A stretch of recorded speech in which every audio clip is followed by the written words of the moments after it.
Dr. Victor Luiz Seregato Grachinski, que é o nosso juiz eleitoral aqui da 8ª Zona Eleitoral da Comarca de Canoinhas. Ele vai conversar com a gente sobre as eleições suplementares marcadas para 30 de outubro, para os cargos de prefeito e vice de Canoinhas. E eu começo agradecendo imensamente o senhor ter aceitado o nosso convite. Doutor, seja bem-vindo.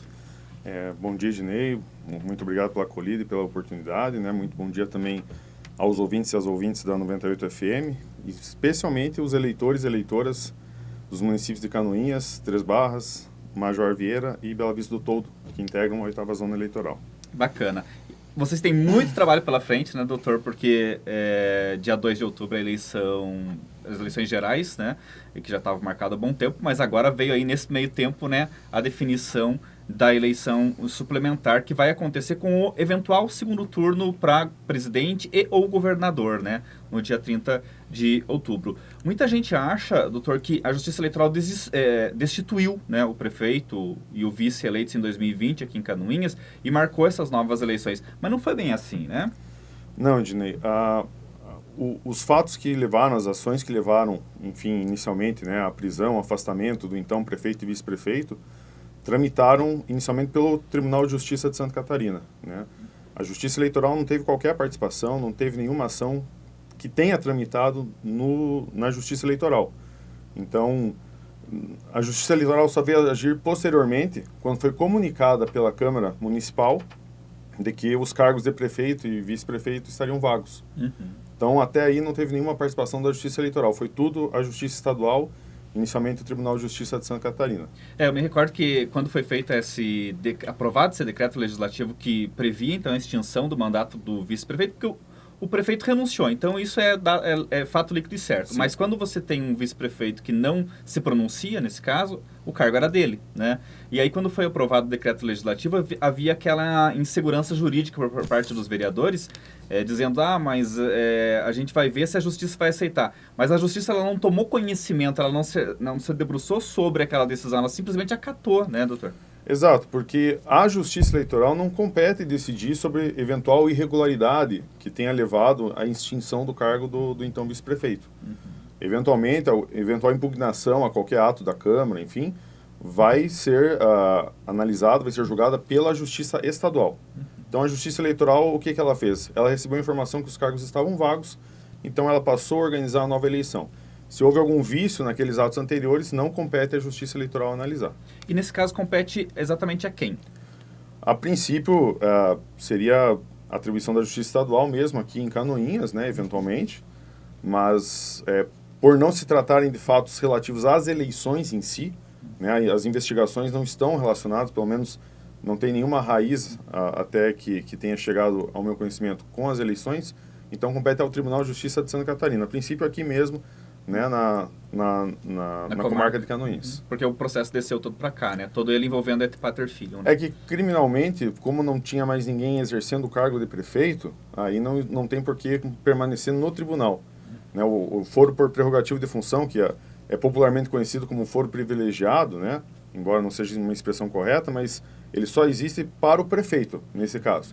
Como não existia mais ninguém exercendo o cargo de prefeito entre os investigados, veio, então, para a comarca de Canoinhas. Isso quer dizer também que a Justiça Eleitoral vai fazer todo o processo que lhe cabe, que nesse caso é organizar as eleições, diplomar o prefeito e o vice eleitos, mas possivelmente se a defesa daquele que se sentir prejudicado, e nesse caso seria o ex-vice-prefeito, ingressar com uma ação na vara criminal da comarca, pode vir a ter lá para frente uma decisão favorável e aí vai ter que ser feita a deposição e a recolocação desse vice, né?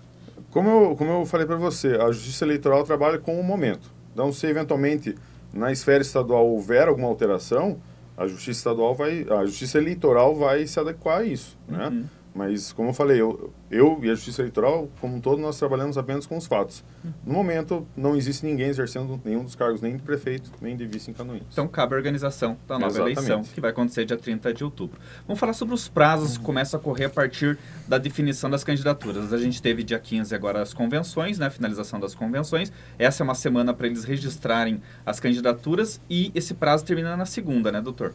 Exatamente. Nós temos até o dia 22 de agosto, né, para o registro das candidaturas. até o dia 13 de setembro devem estar julgados as eventuais impugnações, né? Porque os demais partidos, candidatos, o Ministério Público podem impugnar algum candidato ou outro que não esteja atendendo, né, os requisitos legais para concorrer. A partir já do dia 23 de agosto inicia-se a propaganda eleitoral, não aquela do rádio. A do rádio vai começar só no dia 7 de outubro. Mas a partir do dia 23, os candidatos já podem passar a pedir votos, né, enfim, sair nas ruas fazendo a campanha.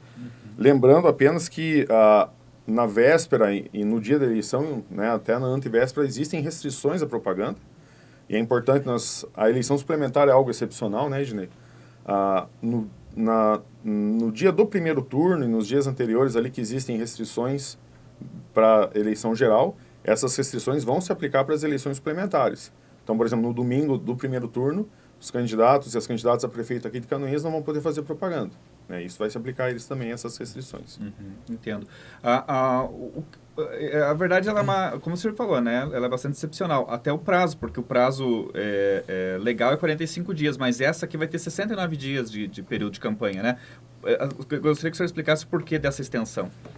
Veja, o calendário foi definido pelo Tribunal Regional Eleitoral, né? Então, também, como falei, é a primeira eleição suplementar que eu também estou fazendo, né? Algo para todo mundo é tudo novo, né? Mas também acredito que como por exemplo, não vai ter essa campanha de 45 dias no rádio, né? Vai ser um período menor no rádio, vai dar ali 3 semanas, né? 3 semanas e meia, mais ou menos. Então, acredito que o tribunal também fixou esse prazo um pouco maior para fazer uma compensação, né? Para permitir que os candidatos também vão às ruas, vão até os eleitores. Mas eu acredito que seja por isso. Mas, como eu disse, foi uma definição do Tribunal Regional Eleitoral. E até porque a campanha para presidente, governador, deputado já está na rua também. Seria tão complicado para vocês monitorarem isso, né? Quem está fazendo para prefeito, quem está fazendo para deputado. Né? E também, sem falar que para os próprios candidatos aqui para suplementar, essa concorrência com as eleições gerais, ela é ruim porque dispersa o foco, né? Então, muita gente está preocupada também com as questões do país, com as questões do Estado. Né? Então, também para permitir uma maior abrangência para os candidatos aqui da eleição suplementar. Eu sei que essa pergunta é bastante aberta, mas se o senhor conseguir resumir algumas coisas aí sobre a questão das regras, né? Porque as eleições gerais têm um certo regramento, mas nem todas essas regras valem para a eleição suplementar, né? Então, as regras em si, né, elas são praticamente as mesmas, né? O que vão mudar, como você falou, são os prazos. Nós temos prazos excepcionais, que até foram definidos aí há 2 semanas pelo Tribunal Regional Eleitoral, mas, por exemplo, a resolução 23.619 do Tribunal Superior Eleitoral, que regulamenta, né, as eleições gerais, ela vai ser aplicável às municipais. Né? Então, o que tem de diferente para essa suplementar é o que está na resolução que o TRE aprovou no último dia 3 de agosto, se não estou enganado, mas como regra, todo o regramento das eleições gerais vão se aplicar aos suplementares. A grande exceção são os prazos mesmo. Questão do programa de rádio e tudo mais, isso, né? Isso. Aliás, essa questão do programa de rádio, ela vai começar só em outubro justamente para não bater, né, com a propaganda da eleição geral, porque não tem como daí conciliar, né? Exato. Foi o caminho que o TRE optou para, digamos, imagine você uma rádio, normalmente já é um período grande que ela reserva do seu dia para propaganda eleitoral, daí teria que, junto com o primeiro turno, né, que tem os candidatos a deputados, a senadores, colocar para prefeito também. O segundo turno só são, eventualmente, governador e presidente, né? Então, também ajuda a manter o foco, né? Não há uma dispersão tão grande com os demais cargos que participarão do primeiro turno. Como que vai ser a questão dos mesários, doutor? Dia 30 serão os mesmos que vão trabalhar dia 2? Exatamente. Os mesários que foram convocados para o dia 2 já estão convocados para o dia 30. E como você falou, o segundo turno para presidente e para governador é uma possibilidade. Mas se não acontecer o segundo turno para presidente e governador, os eleitores e os mesários de Canoinhas têm um compromisso no dia 30, seja como for. Vocês faziam essa convocação quando tivesse confirmação do segundo turno. Aqui em Canoinhas já tem certeza, vai ter. Já tem certeza, mas mesmo nas outras cidades, né, Bela Vista, Três Barras e Major Vieira, tendo o segundo turno, quem trabalhou no primeiro vai trabalhar no segundo Repete, também. Né? O que o eleitor precisa ficar atento em relação a prazos e condutas proibidas? As redes sociais, por exemplo, têm regras específicas nesse ano, né? A propaganda eleitoral nas redes sociais, ela é permitida, tá? Desde que seja gratuita.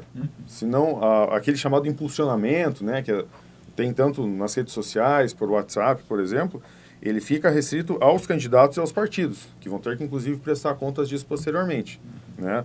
O que, se você me permitir, eu aproveito aqui para falar, é a questão das chamadas fake news, né? Das mentiras, enfim, que os eleitores, os partidos, os candidatos têm que ter muita responsabilidade, né? Porque o próprio pronunciamento do ministro Alexandre de Moraes, quando assumiu a presidência do TSE, foi de uma luta implacável contra isso, né?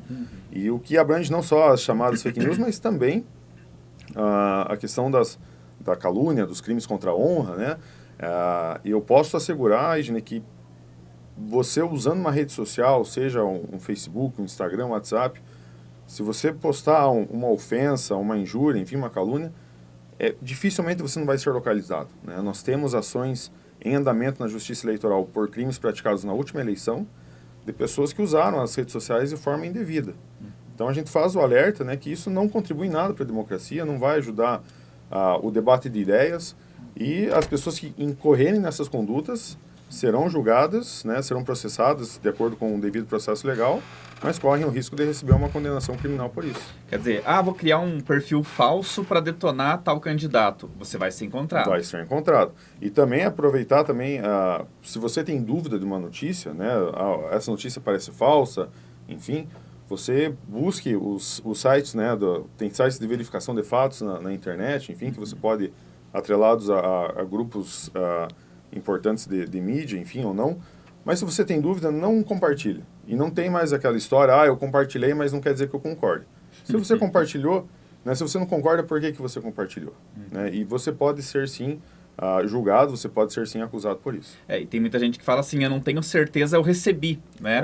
Eu recebi, mas não tenho certeza, mas tô passando, né? Não tem certeza, então não passa. Só porque aquilo condiz com a minha visão política, não quer dizer que seja verdade. Exatamente. Né? Pode ser uma bela de uma tentativa de desestabilizar uma outra candidatura, né? Uma pergunta bastante importante, doutor, quando será a diplomação? Porque a diplomação é uma atribuição da Justiça Eleitoral e ela vai ser feita até 17 de novembro, que está lá nas regras. Mas a posse do prefeito do vice é uma atribuição da Câmara de Vereadores, né? Exato. Como você bem falou, a Justiça Eleitoral até o dia 17 vai fazer a diplomação dos eleitos, né, que é um ato da Justiça Eleitoral, e a posse, posteriormente, daí vai ficar a cargo a designação da data à Câmara dos Vereadores. Né? Até questionei o assessor jurídico da Câmara de Vereadores sobre isso. Ele me disse que precisa aprovar um procedimento, não é uma lei, seria um procedimento interno para se fixar a data. Mas essa data, ela poderia ser, inclusive, neste ano ainda, né? Sim, sem dúvida, né? Não há necessidade que fique para o dia 1º do ano seguinte, como é feito normalmente. Porque essa não é uma eleição normal, vamos dizer assim, né? Mas é exatamente isso. Provavelmente não existe nenhum regramento aqui no município. Não existe. Né, para fixar isso. Mas é uma atribuição da Câmara a data da posse do... Ou seja, eles vão ter que estabelecer não exatamente uma legislação, talvez sim, né? Sim. Uma lei dizendo, em casos de eleições suplementares, a posse do prefeito e vice será no dia tal ou até o dia tal. Ou num prazo de tantos dias após a diplomação, isso, né? Por exemplo. Mas isso é atribuição da Câmara. Exatamente, mas aqui já adianto de antemão, porque eu conversei com o assessor jurídico da Câmara, né?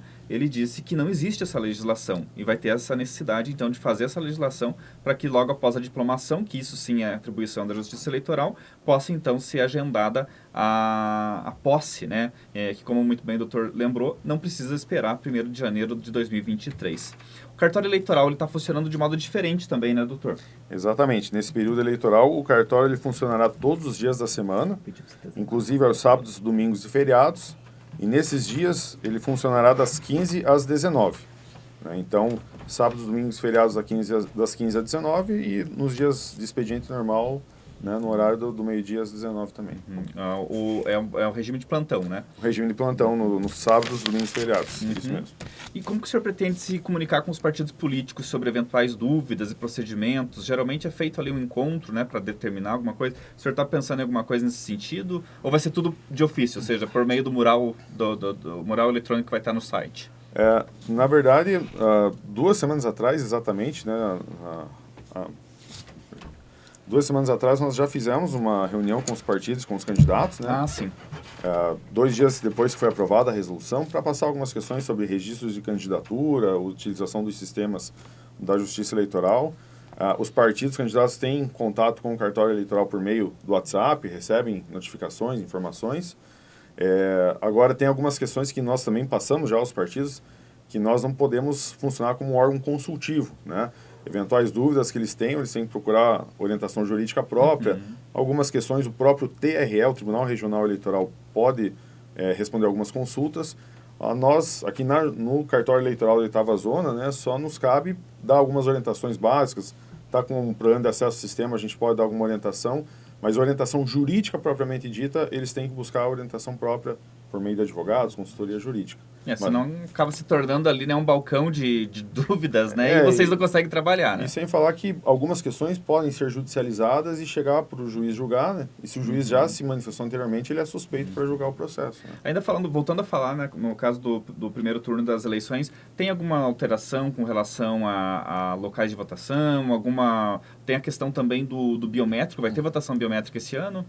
Olha, a princípio, essa questão não foi totalmente definida, porque também não foi totalmente retomado a biometria, né? A biometria não foi totalmente retomada após a pandemia, que era algo que estava em andamento, né? Que foi parado. Ao risco da proliferação do vírus, porque lá... Exato, né? Até 2019, eu era juiz eleitoral em Santa Cecília, e havia campanhas, né, para fazer a biometria, mas depois da pandemia, mesmo com a retomada dos atendimentos presenciais, não houve também a retomada. Então, não são todos que fizeram a biometria, né? Então também não vai ser exigido nessa eleição.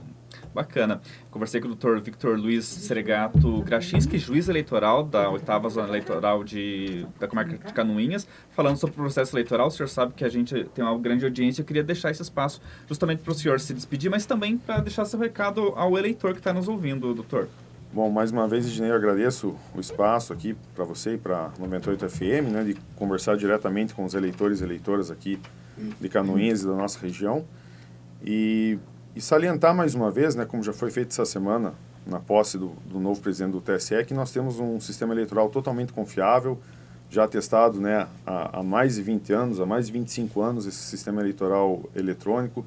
Nós temos uma urna confiável, ninguém nunca conseguiu demonstrar nenhuma espécie de fraude com o sistema das urnas eletrônicas, e nós talvez sejamos a democracia, o país democrático do mundo que consiga no menor tempo apurar a votação, né? Cerca de horas, 3, 4 horas depois de fechar a votação, nós já sabemos o resultado das urnas. Mesmo quando tentam tumultuar, como foi na passada, né, ainda conseguiu-se ali em poucas horas trazer o resultado, né? Sim, sim. Então, o eleitor pode confiar no sistema.